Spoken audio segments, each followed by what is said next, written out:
Ricky Gervais is back in the Emmy race this year with his new series Afterlife. It casts him as a grieving widower who is getting through the death of his wife. I'm Zach Laws of Gold Derby, and with me now is Mr. Ricky Gervais. And Ricky, I just put you into my Emmy predictions for Best Actor. Tell me why I'm not crazy to be predicting you. Well, what's your track record? Because you might, all I know, you might always get it wrong, and this is a big joke. This is the big jinx. I'm pretty good. I'm sometimes a good luck charm for certain contenders. So, honestly, I don't know, and you mustn't think about it. And it's lovely to be thought of, particularly by your peers. And it is a big award. Whatever you think of awards, it's the biggest TV one, along with the Globes, which is split between film. But as awards go, it's up there, and it's lovely. But you just mustn't think about it, because I don't know how many programs are made, hundreds. Yeah. If you're even thought of in the top 10, that's amazing. I think people don't realise how hard it is to make a program, then how hard it is to make a good program, and then how hard it is to make a program that's good and gets recommissioned because and then to make a really good program. It's really hard. I mean, it's crazy. I think my best shot seems to be, statistically, lead actor in a comedy. That's where I think I've been nominated for 24 Emmys for a bit of everything. I've won 2. One was for program, The Office, and one was for lead actor in extras. I've won 3 Globes.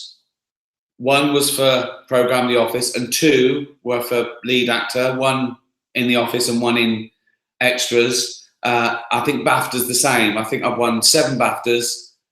3 were for program, 4 were for lead actor in something. So I think it is my best shot. I don't know what. See, what I take from that is that I make these programs and they're really good, but I win the awards, and that means to me that the rest of the cast have always let me down. So everyone else is the weak link. That's what I take from this. I see you've got one of your Emmys right behind you, so that's sort of like a good luck charm, I suppose, for this. Yeah, well, is it though? You see, because you see like a busker, and some have got showing you've got loads of fivers, and they go, "Oh, I'm popular, everyone loves me." Then others hide that and go, "Oh, I'm poor, I've only got a pound." So which is it? People see that and go, "He's already got a few. I don't give him." Or they go, "Oh, he's got an Emmy. Let's give him some more." So I don't know. Well, tell us a little bit about this show, Afterlife, and just where the idea for it came from. Well, unlike, I guess, all my other shows, particularly the sitcoms, I didn't have the character first. Everything I've ever done usually comes from a character that somehow inhabits me. David Brent existed before The Office, Derek existed before Derek, etc. But with this one, the concept came first. I was on tour, I was going around the world with Humanity, and I thought, I'm only working like an hour a night, I should maybe write a show. And I thought, what should I do? I've done this, I've done that, I'm moving on. And you change, you get older, the world changes. I think the best programs come when you've got something to say, you've got to get something off your chest. It mustn't be preachy, and it mustn't be obvious, but I think if you can sneak in things that annoy you, or you like, or you thought about, I think it makes it a little bit more, tangible. And the first thing I thought of was, imagine if you lost everything and you thought about killing yourself, but then you didn't. Everything else is a bonus. So you could suddenly do and say what you wanted, because you've always got suicide to fall back on. And you think, oh, it'd be like a superpower. And that was the seed of the idea. Then you think, what's losing everything? Well, it's the love of your life. And everything came from that. And the first idea, I think, was obviously it would be fun. That as an audience, we laugh for 2 reasons, I think. One, we live vicariously through this man going around saying exactly what he wants, because we all wish we could do that a little bit. Sometimes we wish we could just say, right, I'll tell you what I think of you. and we don't because we worry about the consequences, or it's too much trouble, or it could be work, you know. And the other thing we laugh at is a staple of comedy, which is it's usually a normal guy trying to do something he's not equipped to do.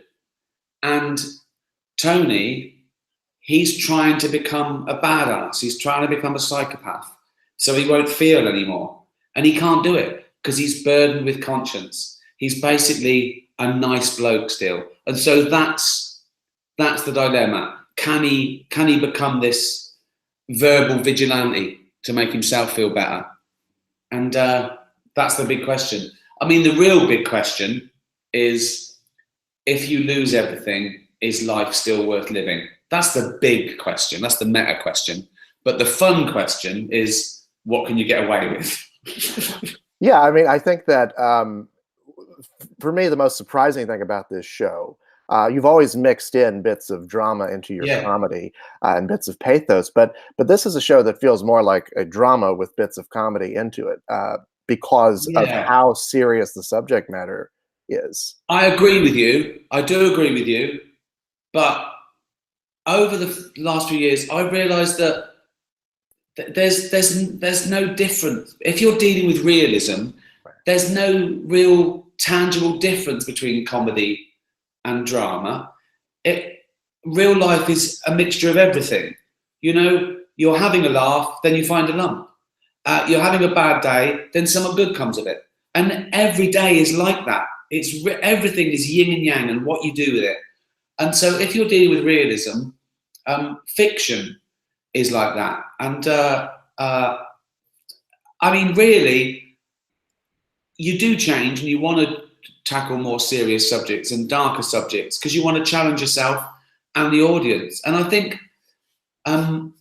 comedy's always joked about death and tragedy. You know, that old thing, comedy is tragedy plus time.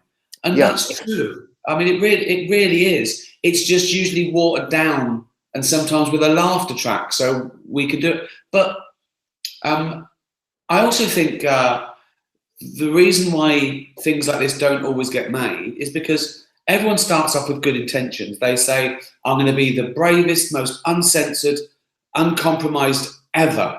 Right? And then a network says, if you take out a few of the swear words, we can put it earlier and you get more.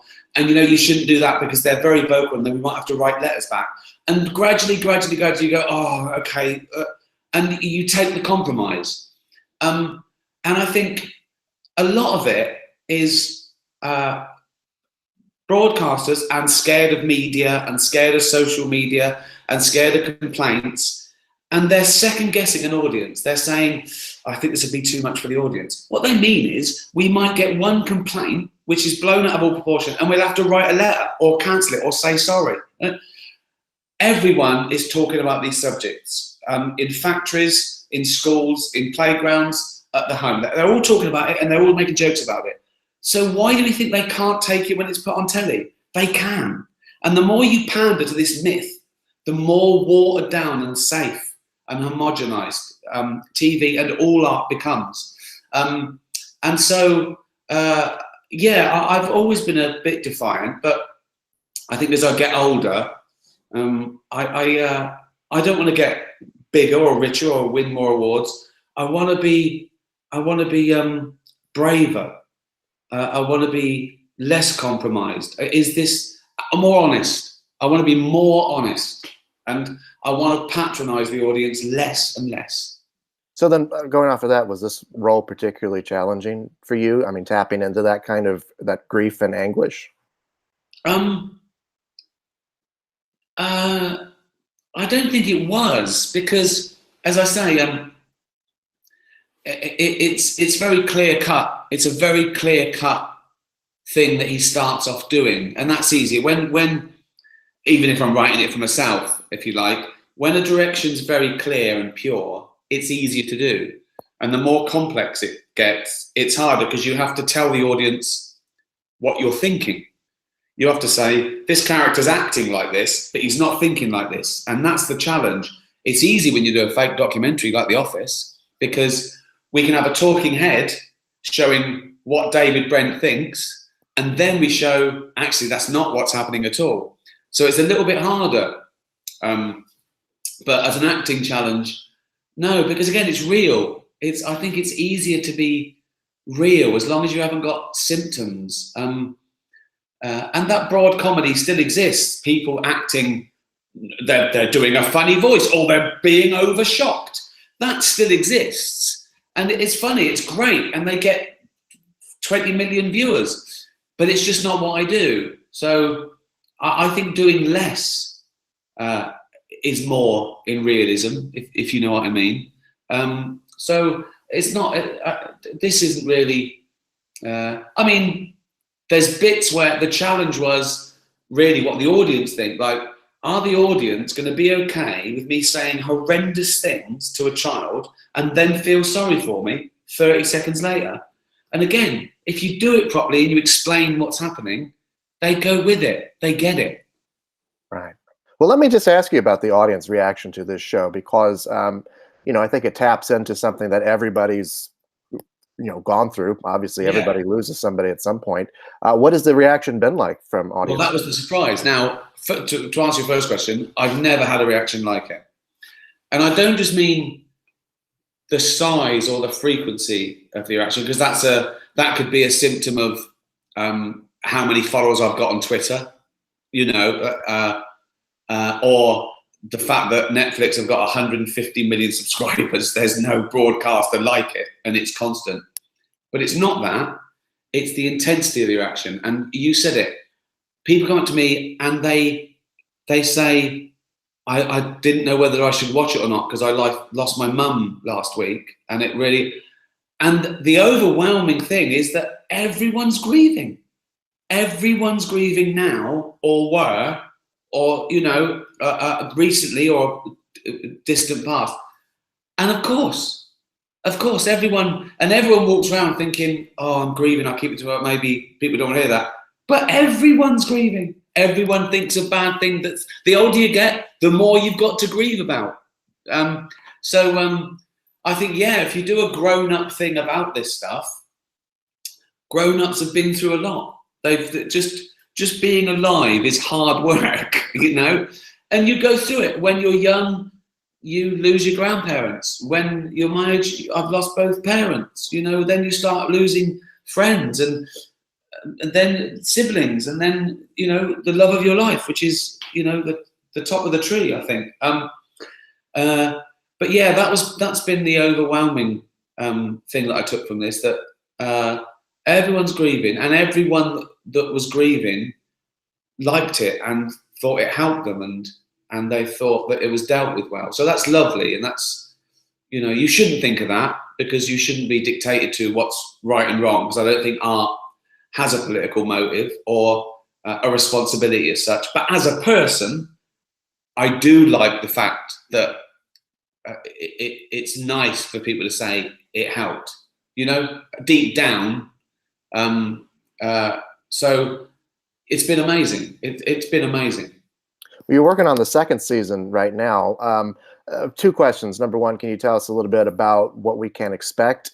And also, you usually only do about 2 seasons of these shows that you do. So is this going to be the end of it, or are you leaving the possibility open for more? Well, I do like doing, 12, 14 episodes. I think that's great length to put everything in it and have nothing left. If you do everything yourself, if you've got 100 writers, then you can do more. If it's a factory, you can do more. But this is a cottage industry. So, 6 episodes to write, film, and promote, that's a year. By the time they've seen it, they think I've just churned it out. Yes, it's been a year. I have fallen in love with this. I've always stopped early, maybe too early, but I think that's right. But maybe I'm getting too old to start again, so I might milk this more. But if you start writing a series and it takes you a week to think of half an episode, you've run out. And this flowed. I've nearly finished the second season because there's enough to go. They've set up the character. The second series should be the best because you've done all the hard work, even down to the admin of you've cast. so you know who you're writing for. You know what the audience reaction. They like this character, they love this character, they don't like that character too much. You know so much, and you can hit the ground running. There's no setup; it's just pure fun and drama. Without any spoilers, everyone's back apart from Julian, the drug addict, for obvious reasons. Everyone's back, and a few added surprises. And the only spoiler I've been given, because I know how traumatic it is the dog does not die. That's all I'll say. The dog does not die. I'm glad to hear that, because as a dog owner myself, as I was watching this, I found myself hugging my own dog close to me, you know. Dogs will save humanity. It's a representation of something much bigger, that which is another thing that people have told me. I've met people that said, "Oh, my children got me a dog after my wife died," and I think that's so sweet, you know. So yeah, I can talk about dogs all day, but yeah, it is important. I mean, you know, anything that one of the themes of this was that the ordinary things keep you alive long enough to think about stuff. You know, you do have to feed the dog. However sad you are, you have to feed the dog. It's not the dog's fault. You've got to walk the dog. However depressed you are, you've got to walk the dog. You've got to go to work and earn enough money to get drunk. You've got to deal with the people because that's your job. So all these mundane, ordinary admin, annoying things, they can keep you alive. Yeah, absolutely. Before I let you go, I wanted to ask you about something. You've hosted the Golden Globes 3 times, very famously. And 4 times, yes, I'm sorry. My brain's not quite working this early in the morning. But I wanted to ask you what you thought about, you know, the Oscars went hostless this year, and they're talking about going hostless again. What do you think about that as somebody who has famously hosted an award show? Honestly, I don't watch award shows. If I'm not there winning an award or handing one out or insulting everyone in the audience, I don't watch them. They're not a spectator sport. I tried to make them one. I remember, yeah. I don't know. It's like, you know, I remember one of the awards I won was during the writer's strike, and some of the horror reporters just read it out. They just went, winner extras, Ricky Gervais. I was called. I was in bed in London. I went, "You've won an award." Brilliant. So I think that's the way to do it. I remember watching that on like Entertainment Tonight, I think it was, because you know you can't miss these things if you're like me. But you know, it was a very odd experience. Like, I didn't. What was it like? Did the presenters, the guest presenters, do any shtick, or was it just literally? It was just like an Entertainment Tonight type thing where these correspondents read out. They said, "Okay, now the next category is Best Director, and here are the nominees, and the winner is Julian Schnabel." And then they would just like move on from that. You know, it was a very. But was there whooping? Was there cheering? Did the people go up and make us funny speeches? No, there was nobody there. Yeah, there was. It was just like literally kind of like a little news conference. No, I mean this year's Oscars. Oh, this year's Oscars. I'm sorry. Yeah. I thought you meant no. It was all the banter. There was all the you know, the usual stuff. There just wasn't a host there to give an opening monologue. They got Queen instead. But then again, as a host, what did I do at the beginning? I did 3.5 minutes. I know it gets the headlines because I'm saying awful things about famous people, but it's not like, I mean, it's hardly a dent. Then I come out and do a couple of things with Mel Gibson usually. Right. But, you know, I think if it relies, you know what, it doesn't matter really. I mean, these awards, they're a nice pat on the back. Some people love dressing up and going on the red carpet in sweltering heat at 3 o'clock in the afternoon. But I think it's sad why there was no host. I think the controversy always gets in the way of things, you know. I think we have to remember that most of the world population don't care. People come up to me and they say, "I loved you when you hosted the Oscars," or I loved you when I hosted the Emmys. I don't even correct them because it doesn't matter. It doesn't matter that it was the Golden Globes. They saw something there. It was quite funny. Whatever. They're getting on with their lives. You know, it's like these people are sitting at home and they're watching it, and they could. Some people are watching it. There's bigger problems. Indeed, there's no starving Africans going. There's no host. There's no end.